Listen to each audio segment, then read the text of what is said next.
गणपतये नमः। नमस्कार प्रिय दर्शकों, आप सभी का दिव्य रत्न ज्ञान चैनल में बहुत बहुत हार्दिक स्वागत है। मकर राशिफल जुलाई 2022 संपूर्ण विश्लेषण आपको मासिक राशिफल का बताएंगे। मकर राशि के स्वामी शनि ग्रह होते हैं। शनि देव का जुलाई के महीने में राशि परिवर्तन होना है और शनिदेव जुलाई के महीने में वक्रगत अवस्था में रहेंगे, यानी कि उनकी जो चाल होगी वो वक्री होगा और वक्री होने के कारण ही वो कुंभ राशि से मकर राशि में आएंगे। मकर राशि के अंदर 7.5 चल रहा है और 7.5 का जब वो कुंभ राशि में थे तो थर्ड फेज था। अब जैसे ही मकर राशि में आएंगे तो सेकेंड फेज हो जाएगा, यानी कि एक बड़ा सत्ता परिवर्तन मकर राशि वाले यहाँ पर जुलाई के महीने में अनुभव करेंगे। संपूर्ण विश्लेषण बताएंगे आपको, पूरी लेखा जोखा आपको विस्तार से बताएंगे। बस निवेदन ये रहता है, कार्यक्रम में यदि पहली बार जुड़े हैं तो इसे आप सब्सक्राइब जरूर करें हमारे चैनल को, और यदि आपको कार्यक्रम अच्छा लगा तो आप इस प्रोग्राम को हमारे अपने कॉन्टेक्टर्स लिस्ट पर शेयर भी कर सकते हैं, ताकि और भी लोग, आपसे जुड़े हुए लोग, आपके कॉन्टेक्ट लिस्ट में जितने भी लोग हैं वो लोग इस कार्यक्रम को देख सकें और इसका वो लाभ ले सकें। जुलाई के महीने में सबसे पहले देखा जाए गोचर ग्रह स्थिति, तो मकर राशि के जातकों के जीवन में हमारे आप चार्ट पे देख सकते हो कि शनि देव वक्री रहेंगे। देव गुरु बृहस्पति भी 29 अप्रैल को, 29 जुलाई को वक्री हो जाएंगे और मंगल राहु की युति पूरे जुलाई के महीने में बना रहेगा। मेष राशि में अंगारक दोष बनेगा। शुक्र ग्रह वृषभ राशि में रहेंगे। 13 जुलाई को ये मिथुन राशि में जाएंगे। सूर्य देव मिथुन राशि में विराजमान रहेंगे और 16 जुलाई को ये मिथुन से कर्क राशि में संक्रांति करेंगे, यानी कि कर्क संक्रांति होगा। कर्क संक्रांति इसलिए खास होता है क्योंकि सूर्य उत्तरायण से दक्षिणायण हो जाते हैं। देवताओं का दिन से रात शुरू हो जाता है, यानी कि जब सूर्य दक्षिणायन होते हैं तो देवताओं की उसे रात्रि काल माना जाता है, और जब सूर्य उत्तरायण होते हैं तो देवताओं का वो दिन होता है। यानी कि एक साल में 6 महीने दिन का अनुभव होता है और 6 महीने रात्रि का अनुभव होता है। इसीलिए आप देखेंगे कि जैसे सूर्य देव कर्क राशि में जाते हैं तो तमाम देश दुनिया में तमाम तरह के कार्यक्रम, मांगलिक कार्यों को स्थगित कर दी जाती है, बंद कर दी जाती है। चतुर्मास प्रारंभ हो जाता है, यानी कि अगले 4 महीनों तक ऋषि मुनि महर्षि विद्वान और दैवज्ञ व्यक्ति जो होते हैं वो 4 महीनों तक गंगा नदी को क्रॉस नहीं करते हैं, यानी एक नए तरीके का चतुर्मास परायण वो स्टार्ट करते हैं। तो सूर्य देव का ये महत्वपूर्ण परिवर्तन होगा इस जुलाई के महीने में। बुध ग्रह भी इस बार 2 राशि पूरे महीने में क्रॉस करेंगे। वृषभ राशि से मिथुन राशि में आएंगे वो 2 जुलाई को, और 17 जुलाई को वो मिथुन से कर्क राशि में जाएंगे, यानी कि मकर राशि वालों के जीवन में 6ठे भाव के अंदर भी बुधादित्य योग बनेगा और 7म भाव में भी बुधादित्य राजयोग बनेगा। केतु ग्रह तुला राशि में विचरण करेंगे। शनि देव का मकर राशि में आगमन होगा, यानी कि फिर से आप एक बार देखेंगे कि 7.5 का सेकेंड फेस होगा, परंतु मकर राशि में शनि देव जिस जगह पर बैठते हैं उसको बेहद कल्याणकारी उसके लिए वो साबित होते हैं। इस पूरे माह में स्वास्थ्य की बात की जाए तो निश्चित रूप से आपको थोड़े बहुत जो स्वास्थ्य वाइज दिक्कत थी, कुछ एलर्जी, कुछ इन्फेक्शन जो आपके बन रहे थे, मानसिक जो तनाव बन रहा था, वो सारा आपका 12 जुलाई के बाद दूर हो जाएगा। बेहतर कॉन्फिडेंस, आत्मबल का कारक शनि देव इस माह में बनने वाले हैं और तमाम तरह की योजनाओं को आप अपने जीवन में एक नए तरीके की कॉन्फिडेंस, आत्मबल को यहाँ पर फिर से पुनः अचीव कर पाएंगे। विद्यार्थियों की बात की जाए तो बच्चों के लिए सप्ताह ये माह बहुत शानदार रहने वाला है। शुक्र ग्रह पंचमेश पंचम में विराजमान रहेंगे 13 जुलाई तक, तो ये अपने आप में तमाम योजनाओं को आप बहुत अच्छे तरीके से अपने जीवन में, अपने अध्ययन कार्य को, अपने विषय वस्तु को बहुत अच्छे तरीके से समझने में आपको सहयोग मिलने वाला है शुक्र ग्रह के प्लेसमेंट के माध्यम से। व्यापारिक दृष्टिकोण से देखा जाए तो 1 जुलाई से 15 जुलाई तक जितनी अच्छी परफॉर्म आप करने वाले हैं उससे भी बेहतर परफॉर्म आप 15 जुलाई से 31 जुलाई तक आप करने वाले हैं। व्यापार में कुछ नए तरीके की डेवलपमेंट्स आप कर पाएंगे। व्यापार में सरकार के साथ और उच्च स्तरीय वर्ग के अधिकारियों के साथ, अपने डीलर्स के साथ या अपने बॉस के साथ में आप देखेंगे कि आपकी कनेक्टिविटी, आपकी एक रिलेशनशिप बेहतर फल दे रहा है आपको। कारोबार व्यापार में बेहतर तरीके से आप अपनी प्रेजेंटेशन को, उपस्थिति को दर्ज करा पाएंगे। कुछ ऐसे महत्वपूर्ण धन लाभ की योग योजनाओं को आप एक्टिवेट कर पाएंगे जिससे आपके जीवन में आमदनी का थोड़ा सा मार्ग बेहतर होगा। 7.5 का एक प्रभाव होने के कारण से, शनिदेव का प्लेसमेंट होने के कारण से आप देखेंगे कि आपकी थोड़ी सी कारोबार व्यापार का जो दायरा है, इन्वेस्टमेंट है, वो इंक्रीज हो रहा है, बढ़ रहा है। आपकी जो वेल्थ है वो पूरे महीने डेवलप होता चला जाएगा, बढ़ता चला जाएगा और आपको अपने पद प्रतिष्ठा में बढ़ोतरी निरंतर आप महसूस करेंगे। देवगुरु बृहस्पति 29 अप्रैल को वक्री होंगे।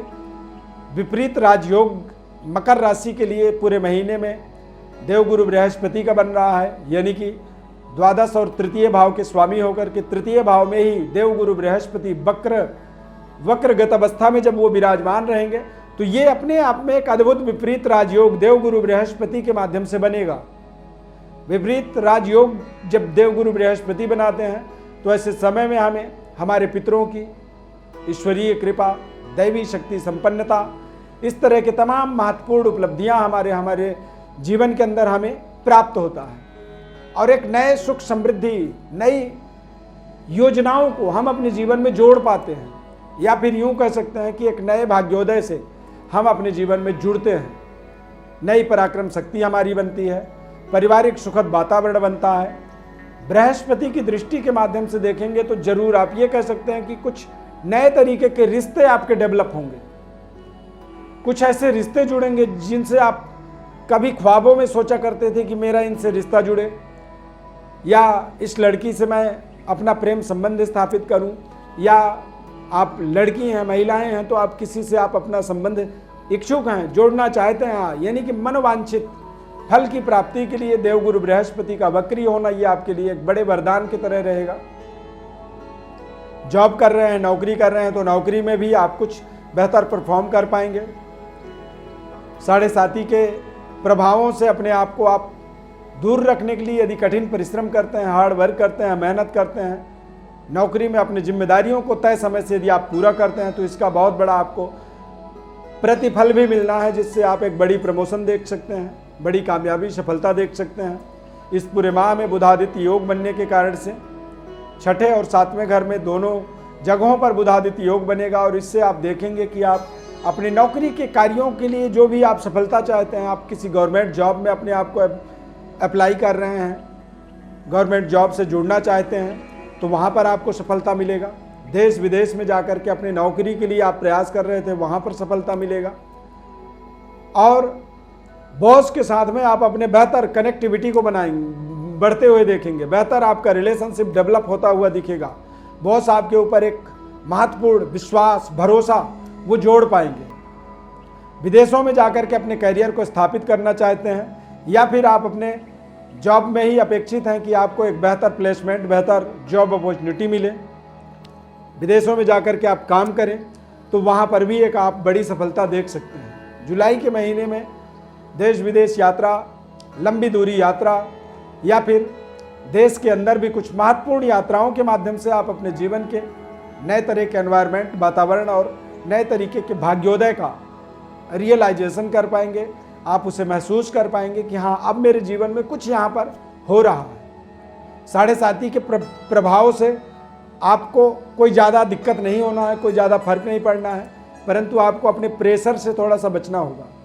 7.5 का मतलब होता है कि कई बार हमारे खान पान, हमारे कर्मों में, हमारे निर्णयों में जब हम कुछ गलत तरीके के निर्णय करते हैं, कुछ गलत कार्यों में जुड़ते हैं तो हमें इसका साइड इफेक्ट होता है।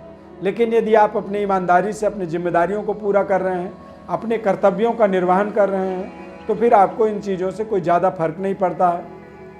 शनिदेव के एक नेचर को हम उनसे डरते हैं, उन्हें कर्म फलदाता कहा जाता है, यानी कि उनके कर्मों का, हमारे कर्मों का ही शनिदेव उसका प्रतिफल देने वाले एक अधिकारी होते हैं।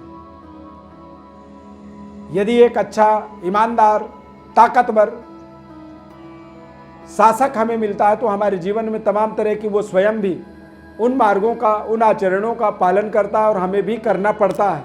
क्यों? क्योंकि वो अच्छा इंसान है। ठीक वैसे ही शनिदेव भी एक कड़क शासक कह सकते हैं। यदि आप अपने कार्यों के अंदर जिम्मेदारी पूर्वक अपने कार्यों का निर्वहन कर रहे हैं, उत्तरदायित्व को निभा रहे हैं, खान पान आपका ठीक है, आप ईमानदारी से अपने कार्य के प्रति संलग्न हैं, जुड़े हुए हैं, समर्पित हैं, तो फिर आपको किसी भी चीज़ से कोई डर भय तनाव कभी नहीं होगा। और फिर आपको उसके उल्टा फल मिलता है। यानी कि जहाँ पे 7.5 का एक प्रेशर, तनाव, निगेटिविटी, तमाम ऐसे लोग कहते हैं जी मेरा लॉस हो गया, मेरा पैसा चला गया, मेरा रिश्ता टूट गया, परंतु यदि आप अच्छे तरीके से 7.5 का सदुपयोग करें तो मैंने ये भी देखा है कि 7.5 के इन महत्वपूर्ण परिवर्तनों में, बदलावों में तमाम आम आदमी को खास आदमी भी बनता हुआ देखा है। एक सामान्य जनजीवन में जीने वाला व्यक्ति एक खास जीवन में, VIP ट्रीटमेंट में, सेलिब्रिटी के तरीके से वो अपने जीवन को स्थापित कर देता है और वो नई सुख समृद्धि की स्थापना भी कर पाता है। तो ये एक महत्वपूर्ण महीना है, महत्वपूर्ण समय है। शनि और गुरु दोनों ही वक्री रहेंगे। सामाजिक गतिविधि में, राजनीतिक गतिविधि में जुड़े हुए हैं तो बेहतर आप कनेक्टिविटी करें। यदि संतान की प्राप्ति चाहते हैं तो शुक्र ग्रह का कुछ समय के लिए जुलाई माह में प्लेसमेंट जो है आपको संतान उत्पत्ति के लिए, संतान प्राप्ति के लिए विशेष सहयोग प्रदान करने वाला है। यानी संतान की प्राप्ति की खुशखबरी भी आपको अपने जीवन में प्राप्त हो सकती है। राहु और केतु का जो प्लेसमेंट रहेगा वो दशम चतुर्थ भाव में रहेगा। माता पिता का पूरी तरीके से आप अपने जीवन में सम्मान करें, उनके भावनाओं का पूरी कदर करें, उनकी सेवा करें और उनके आशीर्वाद से ही इस महीने में आप कुछ बड़े अपने जीवन की उपलब्धियों को हासिल जरूर करेंगे। भगवान गणेश की मकर राशि वालों को विशेष उपासना करनी चाहिए, माता लक्ष्मी की उपासना करनी चाहिए। और यदि मकर राशि है आपका और मकर लग्न भी है तो आप एक पन्ना रत्न, कोलंबियन या जाम्बियन पन्ना रत्न का प्रयोग करें। एक आपको नीलम रत्न का प्रयोग करनी चाहिए। नीलम और पन्ना रत्न के प्रयोग के माध्यम से आप अपने जीवन के तमाम तरह के महत्वपूर्ण परिवर्तन, बदलाव आप देख सकते हैं। जन्म कुंडली का आप विश्लेषण चाहते हैं तो हमारे व्हाट्सएप नंबर पर अपनी बर्थ डिटेल लिख करके भेजें। हमारी तरफ से आपको संपूर्ण विश्लेषण, संपूर्ण जीवन के महत्वपूर्ण उपाय और जीवन में हमें कौन कौन से ऐसे मार्ग हैं जिन मार्गों में चलना चाहिए जहां पर हमें सफलता मिल सकता है और कौन से ऐसे मार्ग हैं जहां हमें जिनका परित्याग करनी चाहिए, इस तरह के तमाम जानकारी हमारी तरफ से आपको संपूर्ण विश्लेषण बताया जाता है। बस बदले में आपको हमारे चैनल को सब्सक्राइब करना होगा, हमारे साथ जुड़े रहना होगा। इस कार्यक्रम में बस इतना ही। नए कार्यक्रम में फिर मिलेंगे। धन्यवाद।